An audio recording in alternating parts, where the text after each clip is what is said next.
오늘 설교는 하늘 가는 길로 화평하게 하는 그리스도인이 되십시오라는 제목입니다. 설교의 성경 본문은 마태복음 5장 9절입니다. 다 같이 합독하시겠습니다. 화평하게 하는 자는 복이 있나니 그들이 하나님의 아들이라 일컬음을 받을 것이며. 아멘. 다 같이 기도하시겠습니다. 거룩하시고 자비로우신 사랑의 아버지 하나님, 오늘도 부족한 중에 하나님의 말씀을 붙들고 하늘 가는 길로 화평하게 하는 그리스도인이 되십시오라는 제목으로 하나님의 말씀을 선포하게 하여 주시니 감사합니다. 오늘도 성령님의 도우심으로 인하여 하나님의 말씀을 듣고 깨달은 모든 성도들이 하나님께로부터 받은 화평을 세상 속에서 전파하며 화평을 이루는 평화의 사도로 살아갈 수 있도록 도와주시기를 간절히 간구하며 예수 그리스도의 이름으로 기도드립니다. 아멘. 오늘은 8월 15일 광복절입니다. 올 광복절은 주일인지라 대체 휴일로 내일 월요일에 쉬게 되는데, 그렇게 대체 휴일로 쉬지 못하시는 분들에게는 월요일의 말씀을 전합니다. 오늘은 성령 강림후 제12주이자 광복 기념주일이고 남북 평화 공동 기도주일이며 북한 선교주일입니다. 따라서 저는 여러분들에게 부탁드리고 싶은 것은 오늘부터 토요일인 8월 21일까지는 36년 동안의 한일 합방으로부터 이 민족을 해방시키기 위해 자신의 생명까지도 바친 독립운동가들의 헌신을 기억하며 감사하는 마음을 가지고 살아가시기 바랍니다. 또한 남과 북의 조속한 자유평화 통일을 하여 간절히 기도하고 신앙의 자유가 없는 북한 땅에도 하늘나라의 복음이 전해지고 교회가 세워져서 모든 북한 동포들도 자유롭게 하나님께 예배할 수 있는 성령의 역사가 하루속히 이루어지기를 간절히 간구하며 기도하는 한 주간으로 보내시기를 바랍니다. 지금 이 순간에도 이 땅에는 코로나19를 포함하여 수많은 바이러스가 우리들에게 침투하여 우리들을 아프게 하거나 해하려고 호시탐탐 기회를 노리고 있습니다. 그 중에서 가장 주의해야 할 바이러스가 무엇일까요? 당연히 코로나19 바이러스입니다. 그러나 또 한 가지 우리들이 매우 조심해야 할 바이러스가 있는데, 저는 그것을 공산주의 이념의 바이러스라고 생각합니다. 왜냐하면 이 공산주의 이념의 바이러스는 매우 잔인하기도 하지만 치밀하기도 하여 교묘한 수단과 방법으로 우리들의 이성과 판단력을 흐리게 만들면서 우리들의 신앙과 우리들의 자유를 빼앗아가기 때문입니다. 그럼 왜 우리가 공산주의 이념의 바이러스에 감염되면 안 될까요? 먼저 공산주의 이념은 기독교를 포함하여 모든 종교를 민중의 아편이라고 하면서 개인의 신앙을 인정하지 않고 오히려 신앙인들을 박해합니다. 그리하여 점차적으로 사회 전체가 도덕성을 상실하게 되고 거짓이나 사기 같은 악만이 난무하게 됩니다. 그리고 두 번째로는 어느 누구의 사유재산도 부정합니다. 그리하여 모든 백성들을 게으르게 만들어서 모두 다 가난하게 만듭니다. 세 번째는 모든 지식인을 부정하여 점차 백성들이 무식해집니다. 그리고 네 번째는 사기업과 기업가를 허용하지 않아서 어떤 기술의 혁신과 개혁을 불가능하게 하여 후진국으로 나아가게 합니다. 그리고 다섯 번째는 자기 나라와 자기 민족을 부정하고 그 대신에 공산주의를 추종하는 국가와 민족을 자기의 조국과 민족으로 삼습니다. 따라서 오늘날 공산주의 국가들은 말로만 민주주의를 한다고 하면서 실제로는 독재국가가 되어 국민들의 모든 자유와 재산을 강탈하고 배급제까지도 시행함으로 노예로 만듭니다. 게다가 어떤 특정 상류 부류들만 호화롭게 잘 먹고 잘 사는 새로운 계급국가가 형성이 됩니다. 결과론적으로 수많은 공산주의 국가들은 대부분 이미 멸망한 것입니다. 또한 성경적으로도 기독교와 공산주의는 절대로 공존할 수 없다는 것을 확실하게 알아야 하겠습니다. 특히 하나님을 믿는 우리 그리스도인들은 절대로 공산주의 이념의 바이러스에 감염되는 우를 범하면 안 될 것이고, 공산주의 이념을 추종하는 세력들과 가까이 지내거나 그들과 동조하면 안 될 것입니다. 이제 지난주 설교 시간에 말씀드렸던 하늘 가는 길로 온유한 그리스도인이 되십시오에 관하여 간단히 상고해 보겠습니다. 먼저 온유와 겸손의 차이는 무엇일까요? 성경 말씀에서 온유가 겸손과 함께 자주 언급되는데, 겸손은 단순히 자기를 낮추는 것임에 비해 온유란 다른 사람이 자기에 대하여 어떤 행동을 취할 때 그에 대응하는 태도로 온화하며 부드러우며 허세를 부리지 않을 뿐 아니라 자기를 향한 악한 행동에도 맞서지 않고 오래오래 참는 것을 말합니다.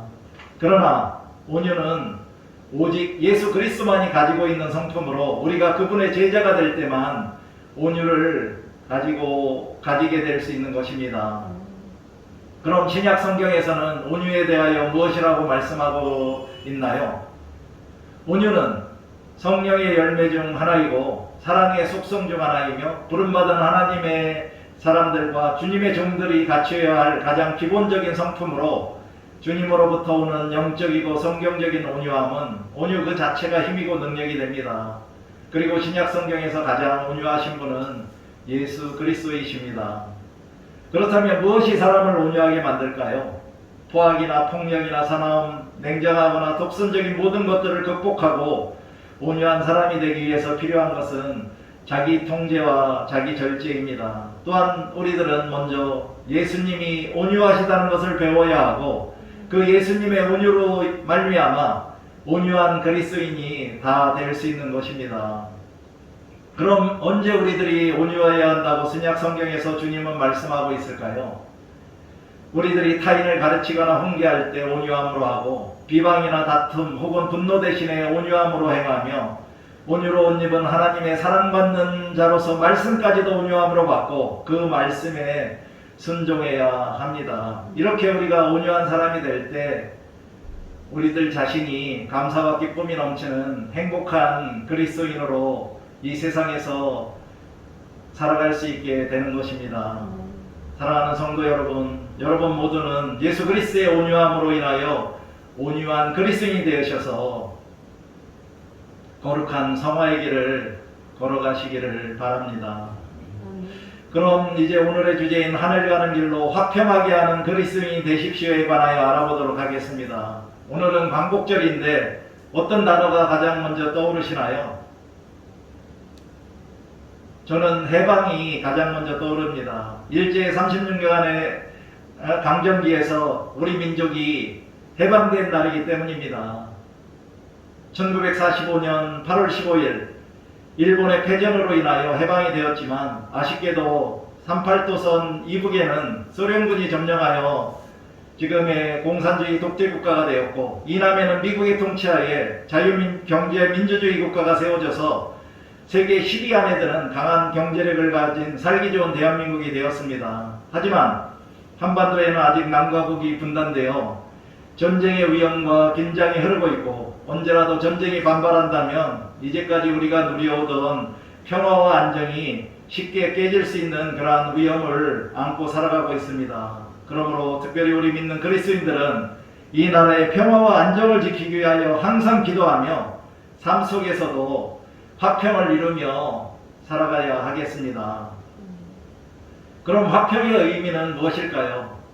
다음 어학사전을 보니 화평이란 개인 간이나 나라 사이의 충돌이나 다툼이 없이 평화로운 상태, 그리고 마음속이나 집단 안에 갈등이나 충돌이 없이 평온함을 의미합니다. 영어로는 peace이고요. 동의어로는 평화입니다. 반대말은 아마 분쟁, 전쟁으로 보면 될 것 같습니다. 유의어는 또 화목이 있고요. 그 의미는 서로 뜻이 맞고 정다운 상태이며 영어로는 harmony입니다. 반대말은 불화입니다. 그럼 성경에서는 화평을 무엇이라고 말씀하고 있을까요? 요한복음 14장 27절에서 예수님은 평안을 너희에게 끼치노니 곧 나의 평안을 너희에게 주노라 라고 말씀하셨습니다. 여기서 평안은 헬라어로 평화를 뜻하는 에이레네입니다. 예수님이 제자들에게 종말적 구원의 내용으로 평화의 선물을 주신 것이고 이 평안, 즉 평화는 하나님과의 삶의 교제 속에 있는 것으로 제자들 마음속에 있는 모든 공포와 두려움을 몰아내는 평화입니다. 갈라디아서 5장 22절 23절에서 사도 바울은 성령의 열매 중 9가지로 사랑과 희락과 화평과 오래 참음과 자비와 양성과 충성과 온유와 절제라고 하면서 화평도 성령의 열매 중 하나라고 하였습니다. 여기서도 화평은 헬라어로 에이레메로 그 의미는 평화를 구하거나 평화를 추구한다는 것입니다. 그렇다면 성경 말씀은 우리들에게 누구와 화평을 이루라고 요구할까요? 먼저는 우리들에게 하나님과 화평하라고 하십니다. 로마서 5장 1절에서 사도 바울은 그러므로 우리가 믿음으로 의롭다 하심을 받았으니 우리 주 예수 그리스도로 말미암아 하나님과 화평을 누리자라고 말씀하셨습니다. 우리가 하나님과 화평을 누리자라는 말은 하나님을 향하여 우리가 평화롭게 지내자는 의미입니다. 구약의 선지자들에 따르면 화평, 즉 평화는 메시아 왕국의 본질적인 특성이고 기독교 사상에서는 평화를 메시아적 구원과 같은 말로 여깁니다.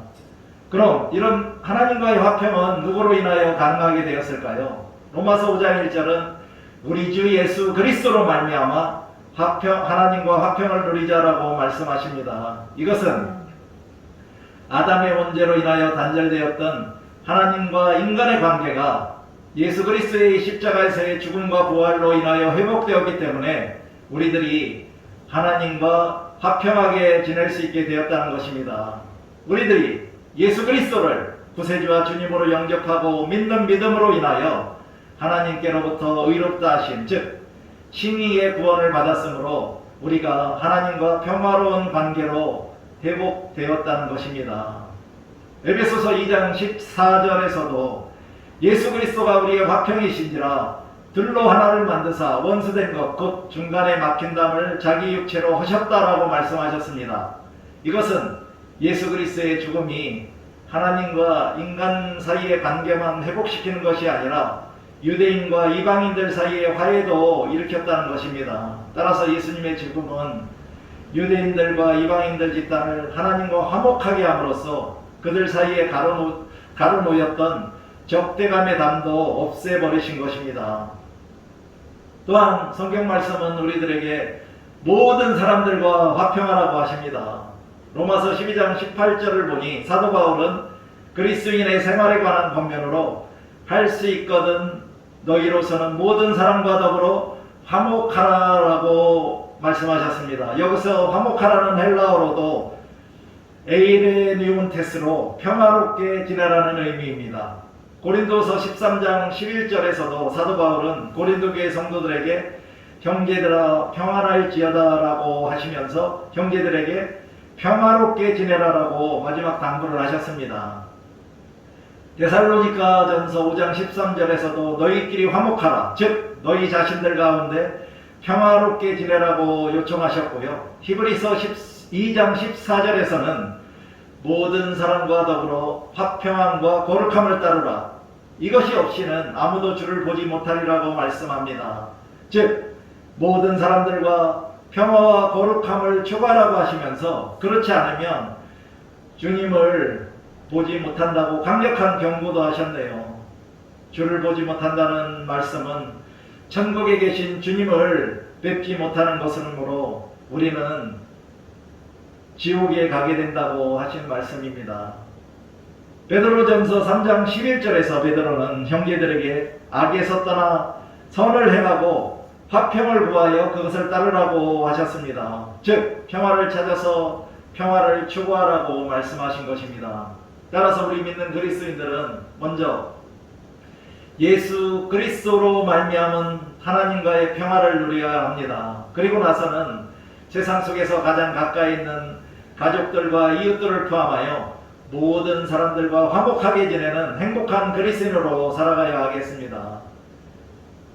또한 우리들은 자기 자신과도 화목하게 지내는 것이 중요합니다. 그리고 하나님께서 창조하시고 다스리고 계시는 온 우주 천지 만물 자연과도 평화를 이루며 살아가야 하겠습니다. 이제 더 이상 우리들의 남용과 의용으로 인하여 파괴된 자연 환경을 후손들에게 물려주지 않도록 자연과도 평화롭게 지내야 한다는 것입니다. 그럼 우리들이 화평하게 살지 못하도록 하는 것은 무엇일까요?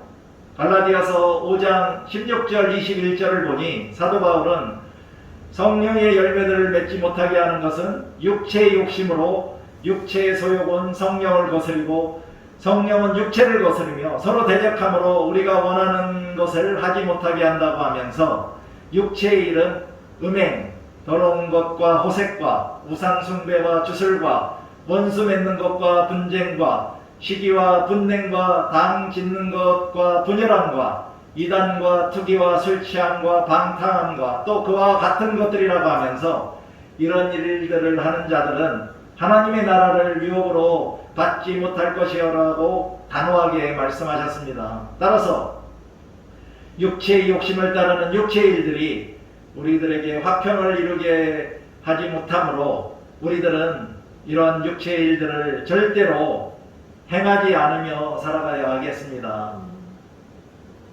우리들이 화평하게 하지 못하면 어떻게 될까요?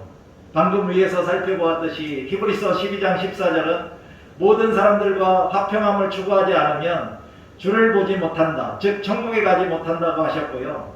갈라디아서 5장 16절 21절에서도 화평하게 하지 못하게 하는 육체의 일들을 하는 자들은 하나님의 나라를 유업으로 받지 못한다고 말씀하고 있습니다. 즉 화평을 포함하여 9가지 성령의 열매들을 맺지 못하고 산다면 죽어서도 천국에 들어가지 못한다는 말씀입니다. 그러므로 우리들이 천국에 들어가기 위해서는 이 세상 가운데서 반드시 화평하게 하는 자, 즉 평화를 이루고 평화를 만드는 자로 살아가야 하겠습니다. 그럼 우리들이 화평하게 되면 어떻게 된다고 주님은 말씀하고 있을까요? 오늘의 설교 본문인 마태복음 5장 9절은 화평하게 하는 자는 복이 있나니 그들이 하나님의 아들이라 일컬음을 받을 것이며 라고 말씀하고 있습니다. 즉 평화케 하는 자들은 하나님의 아들들이라고 불려지는 복을 받게 된다고 말씀하신 것입니다. 여기에서 화평하게 하는 자, 즉 평화케 하는 사람들이란 평화를 이루기 위하여 적극적으로 노력하는 사람들로서 하나님에게서 오는 그 평화를 사람들 가운데 전하고 퍼뜨리는 사람들을 지칭합니다. 헬라어 직역성경을 보니 더 쉽게 말씀하시기를 평화를 이루게 하는 자들은 행복하니 그들이 하나님의 아들들이라 불릴 것이라고 말씀하고 있습니다. 이렇게 우리들이 이 세상 사는 동안 평화의 그리스도인으로서 하나님의 아들들이라고 불린다면 당연히 죽어서도 하늘나라에 들어갈 수 있게 될 것입니다.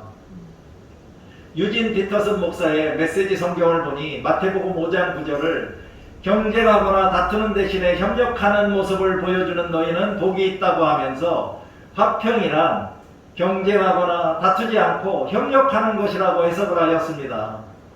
그러면 우리들은 진정 자신이 누구이며 하나님의 집에서 자신의 자리가 어디인지 알게 된다는 것입니다.